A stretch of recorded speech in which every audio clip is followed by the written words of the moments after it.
And that brings us to tonight's 7 Up Front segment. Joining us live is Robert McNally, an energy expert, author, and president of Rapidan Energy Group, a Washington-based consulting firm he founded in 2009. Mr. McNally, thank you for being there tonight. Great to be with you. Thanks for having me. You've been involved in the energy business a long time. What do you think about the president's action, and will it have the intended impact on our gas prices? Well, you know, as a former White House advisor for President Bush, I feel his pain. And I feel the pain we're all feeling. I feel the pain in my local station. There are a few things more difficult for consumers and elected officials than soaring gasoline prices, because gasoline, oil, is the lifeblood of modern civilization. So the president just announced the biggest ever drawdown of the Strategic Petroleum Reserves. It's big, but it's probably not big enough to give us permanent relief at the pump.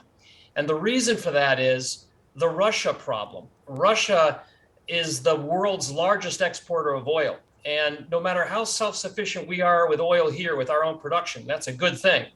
We cannot insulate ourselves from disruptions in the world oil market. And so as Russia attacks Ukraine and we look to sanction their oil, that's more oil than we can pull out of the SPR.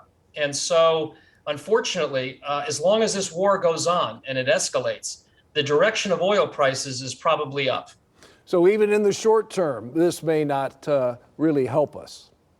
Not too much. You know, crude oil prices fell about $5 or $6 a barrel, but I don't know if that's going to stick too long. Again, very concerned about growing sanctions on Russia's almost 8 million barrels a day of oil that exports to the world.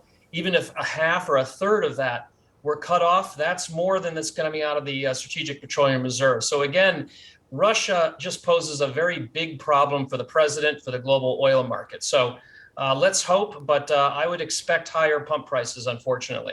Now, the president took oil companies to task over excessive profits and claims there's nothing standing in the way for them to boost production. Number one, is that a fair criticism? I know there's tremendous cost involved in more domestic production, and some are already saying that down the road they can see that there will be less demand. So is there the reason for oil companies to do that? You know, no, I think that was a pretty unfair hit by the president. I think the use of the strategic reserves is understandable, but accusing oil companies of gouging or sitting on leases and not producing is not really fair. The truth is, just like the economy's having supply chain problems, finding workers, finding materials, the same thing is going on in the oil patch here. The United States oil industry is going to increase oil production this year, over 1 million barrels a day.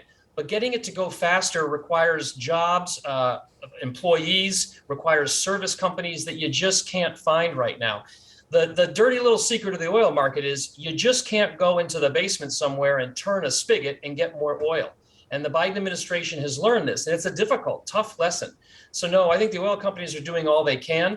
And the final thing I'll say is, remember, they're scared about 2 years ago, because while we're at $110 or $105 a barrel now, just 2 years ago, in May 2020, for a while, we were at negative $37 a barrel. The price of oil collapsed. So this incredible price volatility is also dissuading oil companies from investing more. Yeah, it's going to be interesting to follow in the weeks and months ahead. Mr. McNally, we thank you. I'd like to have you back and talk about this issue in the future as well. Anytime. Best wishes. Thank you. Robert McNally joining us on 7 Up Front.